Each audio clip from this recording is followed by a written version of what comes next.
right, Coffee with Gaz here with Lazaro Gutierrez, the most interesting man that I know. The distinguished, so we call you, you don't know many people then. No, well, I do know that when we met each other, it's been like 15 years now. Yeah. 15, 16. Man, it's gone. Actually, yeah, no, 15, 16 years ago, we instantly connected. And actually, till this day, and obviously your path, which I want to talk about, went somewhere else, and so did mine. But I still feel like I'm still as connected to you. I mean, we pick up the phone like day one, and we keep talking, and we still have that connection. I always say the low maintenance friendships are my favorite type of friendships. That's kind of that's my thing. But I appreciate you doing this for me. You know, I'm trying to get better. We're getting uncomfortable and getting just getting out there and bringing attention, number one, to our firm, but talk about you. I think one of the things that every time we talk, you have some of the most depth. And I mean that in a way of like when we talk, it's not just that superficial kind of, hey, how are you? You know, hi and goodbye. But like every time I talk to you, you know, the way you look at things is different. And it makes me think. It kind of challenges me to almost look at things in a different way. And I know your background, which a little bit, you actually have a PhD. You have those letters. You have a few letters. Is it MBA, PhD? MBA, MS, and then PhD, yeah. Nice. So it's the distinguished Lazaro Gutierrez. Yeah, right. But Laz, I want to talk a little bit on what you're doing now. You're the head baseball coach at Nova Southeastern University here in is it Pembroke Pines, Florida? Fort Lauderdale. Fort Lauderdale, Florida. Yeah. I'm excited. And by the way, we met playing baseball. Actually, you coached me for 6 months in baseball. And I'm excited for this next step because, again, the impact we had for that few amount of time, so many years, now those kids kind of get to experience that as well. Talk about like you made this change recently. And you're from your previous background, but what made you leave the Boston Red Sox as the mental coach to kind of take this job to be a head baseball coach? Yeah. So first of all, and I know there's some humor behind what we're discussing, but I think when we get in this business of baseball, right, as collegiate coaches, just hearing you say that maybe I had a second of an impact in your life, that has a profound effect on me, right? Like we don't get in this industry for the money, right? Because there's none, right? We get in this because we were impacted by a coach, and you want to make that same type of impact. So it's awesome to hear that, and it actually makes me feel good inside, right? That maybe some way, somehow, there was some type of impact. Well, you did. I mean, and the impact on, and I think going through college, that's a really difficult time. I know, Fernando has his transition podcast and specifically about playing sports and transitioning into the real world. I mean, playing college sports is a great time, but it's also a bubble.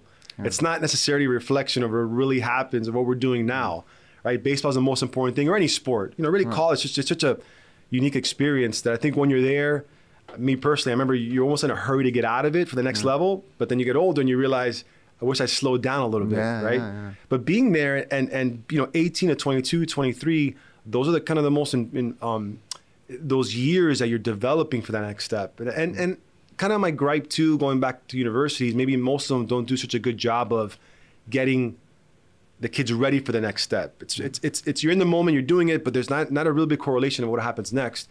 And the conversations you have, I know players are so important. I mean, we talk about how your experience, and then even when you were a high school coach, right? We talked about it, Coral Gables High School, right? We talk about you were there for a few years, but it was so important for your kids to get to college. Right. Talk a little bit like that when being now and mentoring, is there kind of a mindset? Does it change? Like from your experiences being in the Red Sox organization, you played college baseball, you played professional baseball. Has it evolved over time how you're going to help your current players now from your previous players? Has that evolved a lot? Listen, I think that was always important to me. And let me take a back step here. The reason it was important to me because I had great coaches, right, that cared about you, cared about beyond what happened in between the lines. I played for Ralph Suarez in high school that, you know, he would drive us in a station wagon up to a senior showcase up in Virginia, and he would sleep on the floor so that we could sleep on the bed. You're talking about impact, right? And then I was fortunate enough to play for Coach Morris at the University of Miami, and it was the same type of mentality. How am I going to help you be on the field to play? So, you know, I think that conditioned me to attempt to replicate what they are as coaches or were as coaches. I do think that foundation continues to be the same. It's how we do it that has changed, right? These kids come with a lot more knowledge, a lot of more, the perspective is different, you know, from kid to kid. How much or how deep that perspective is also different from kid to kid. So I think the foundation is the same. I'm here to impact young lives. How I do it is different. And I think what is critical in today's time, and especially with this generation, is establishing that one-on-one relationship, right? Making sure that you take the time off and getting your touches. You know, I talk to our coaching staff about getting their daily touches. Who are you going to touch today? Who are you going to connect today? Well, and because of your background, like these, what's the word? You have these kind of hit words, right? That people make them popular. You know, connectivity, adaptability. Right. You know, and it's like these like one-liners that you can read on a topic or on a tweet or in a book, but you actually can explain it well, and that's what fascinates me when we speak, right? You use the word relationship and being able to connect. So connectivity. You know, I know that I do it. I try to do it. Right. I just don't. It's hard to explain how it's done. Right. But being able to connect with people, does that also you're able to? How do you make sure you can do that when people's personalities are different, right? Because it's not, you gotta have more than one move. Because isn't connectivity being able to be even more self-aware about the other person, right? Absolutely. And listen, and how does that happen? That happens by establishing a relationship, that in-depth one-on-one relationship, right? Listen, everyone is their own world. Everyone is different, right? Human behavior is not an exact science. So how is this applied? How are these catchy phrases applied? And that's the challenge when it comes to applied psychology and sociology and performance psychology. Yeah, we know these concepts, but how do I apply them? So what does it mean to, by definition, to be able to connect with somebody? Being able to purposely, on purpose, connect with that person on a given moment, on a given minute, on a given day, right? Like going out of your way with purpose and carving out a moment where you're actually going to talk to this person in depth about whatever it is, right? Starting with, how's your day been? How's class? How's your job? You're trying to kind of mine something that you can connect how that person's feeling at that time, right? Absolutely. And, you know, maybe that person has something that day that they need to release and unload. Listen, one of the things that we figured out from a psychological standpoint, and when I say we, I'm talking about the world of psychology. The PhD community. No, the world of psychology is that your ability to have a place, a safe place where you're able to unload your worries and your cares is the number one therapeutic tool, right?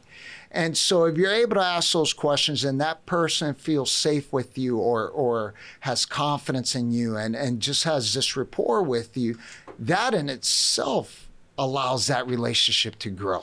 Being able to connect and connectivity be the number one tool to develop relationships? Is that number one? Absolutely. But number one being, listen, today I'm going to make sure that I go out of my way and I get my touches in with Lou, with Fernie, with Doug, and making sure that gets done, just like you would in any other part of your job, right? Like, I know I got to get this off my to-do list. Well, this is part of my to-do list. It's interesting. And I make it a point every day I come to the office to say hi to everybody in the morning. You know, and it does take time, even though I might be in a rush because the phone call might be running late, but I try to get my touches, and I'm just using that as an example of the little things. I know, and I don't even think that's enough. It's almost like it's the bare minimum per se, right? But I want to be able to do more because I do think people don't necessarily take that serious enough.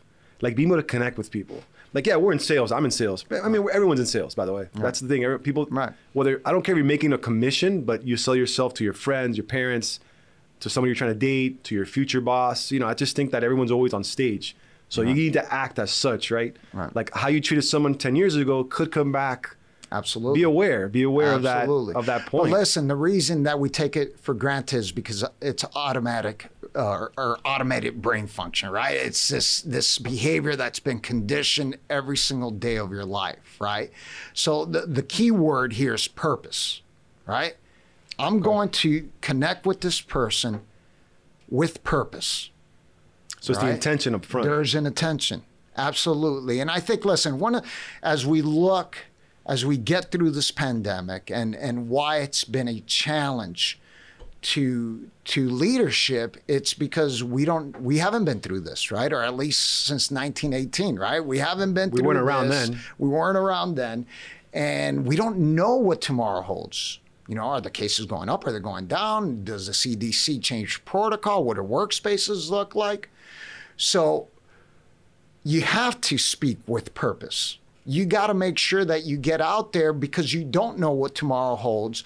But if you leave it up to each individual employee or team member to decide and fill in the gap by themselves and create the storyline, well, I guess, you know, we're not going to have a season because of the pandemic.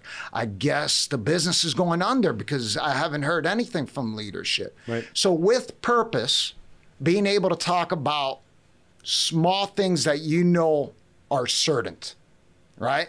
Hey, let's have a good day today. Let's hit our numbers today. Great job yesterday. Any questions? You know, that way you're filling in the gaps as a leader. You know, a little bit less of the unknown. Absolutely. Well, I mean, one thing that comes up all the time too is everyone says they have an open door policy. Yeah, open door policy. My door's open. But how comfortable are your staff, your people, your employees to actually come in through that door, not with the fear of there might be some either, you know, repercussions. Am I going to say the wrong thing? So everyone loves to have an open door. But like you just saying that doesn't mean anything, right? Absolutely. Depending how other people feel. Absolutely, because the open door is two-way. Yeah, you could have an open door, but does that person have the courage to go in there? Does he have the confidence or she have the confidence to go in there? Why not be proactive and you as the leader be the one that's getting your touches in? And by getting those touches in, listen, that may have its impact 2 weeks later when that person truly needs to talk to you. Hey, you know what? Lou connected with me yesterday. You know, I really want to talk to him about this. Right. Well, then you said something about leadership. That's another big word. Yeah. Everyone's a leader. Yeah, everyone. Which, by the way, I mean, and just again, I'm using the sports analogies and growing up and being able to just play and deal with so many different things. And now in the business world, you know, having a title doesn't mean you're a leader. Absolutely. And I don't understand how that's been so misconstrued. Because you self-awareness, I take some pride in that, being self-aware, you know, emotional. That's another, man, I'm going to throw all the... you're throwing all the lingo I'm throwing the lingo. Well, grit's the next one. And, you know, that's the next one. But as far as like leadership goes, you know, give me in your professional opinion, what's kind of the one or two things that you think define a leader as best? Have a clear vision, right? And provide the steps on how we're going to achieve that vision, applicable steps, right? Because we paint this beautiful picture with great conversations, maybe slogans all over the place. I'm guilty of that as well. But messaging is important, right? Consciously and subconsciously. However, how do I get there? Who's going to show me how to get there? What are the steps to get there? And I think as a leader, that's what we do. We present that vision and the steps how to get there. And I think if you truly want to be, and let me throw another lingo word out there, transformational leader, right? Beyond transaction is, let's go back to what we just talked about, being able to connect with your guys one-on-one. That way it allows you to get to know them at a very deep level, and then you understand those people on a very intimate level, right? Now you know what their strengths are, what their areas of improvements are, and you put them in the best position possible to succeed. Right. Those are great leaders. And I like the angle too, on that last part where you're focusing on the strengths, not focusing on the weaknesses. Right. Like, dude, 8 out of 10, you do 8 things great. Why are you kind of harping on those 2 things you're not good at? And if you notice, I don't even use areas of improvement, right? Because whatever, write that down. You know, we could improve right? Like, that's the great thing about the human experience, is that we could constantly improve. Well, let me ask you, going to leadership, you know, the clear defined plan, the vision, the communication, you think that comes naturally to people, or people can develop leadership skills? Is it just you develop it through past experiences, or people say natural born leader? I don't even know what that means. You know what I mean? What is your thought on that? Like, how is leadership developed? Naturally or through experiences? No, I think what's naturally? Every time you look, it's, that's a natural born leader. The beard, having a nice beard. Yeah, nice beard. You speak nicely. You get along with people, so you have good social skills. But does that make you a natural born leader? No, it gives you some aspects, some skill sets that could allow you to lead effectively, right? So number one, self-awareness, right? What did this experience show me, and how can I improve in that experience? Right. So now you have the skills. Now you're learning from your experiences. I think mentoring is also critical, right? Guys that have done it effectively. That doesn't mean that they're perfect, but they're able to highlight the aspects of their leadership journey and how they were affected. So it's almost like coaching, right? Like we talk, hit this way, throw this way. I look at coaching as a mentor. Yeah. I mean, literally every coach I ever played with is a mentor, including yourself. So thank you. And so being able to seek information all the time, right? Even information that goes against what you believe in, right? Because that allows you to either strengthen your position, either allows you to evolve your position, or maybe go completely in the opposite direction. So it encompasses many things. And that's why, when you read research on leadership and these catchy phrases, or you get the Harvard Business Journal, it's very hard to just highlight one thing and say, hey, that's leadership. I think it's your ability to collect information, experiences, philosophies, and shape it to be your own. And vulnerability, that's another one. I'm just throwing it out there because you're talking about stuff that's bringing it up. I'll give you real life experience. I mean, talk about COVID. You're dealing with now, right, with your team and your squad, and it's changing like every month to month. Here, I'm the first one to tell everybody, hey, there's no playbook on how to deal with COVID. I Googled it, man. I've tried. 1918, no one's around even telling me. But being honest with you, look, we're going to try this. Doesn't work out. We're going to pivot. And if I'm wrong, I'm wrong. I mean, I'm learning. I'm turning 39 next week. I'm learning as I go. I'm the first one to say it. Talk about mentorship. You brought up a good point. I don't think people do that enough. Either they don't understand the impacts they can have on other people, or they don't even want to be as vulnerable as well, because being a mentor does well. You kind of got to bring them in. Yeah. And I like dealing with mentors and asking questions. I'm almost more curious about what you did wrong. Talk about that. That's kind of a learning experience, because sometimes when you do things right, you don't get as much depth on that kind of what happened. Yeah.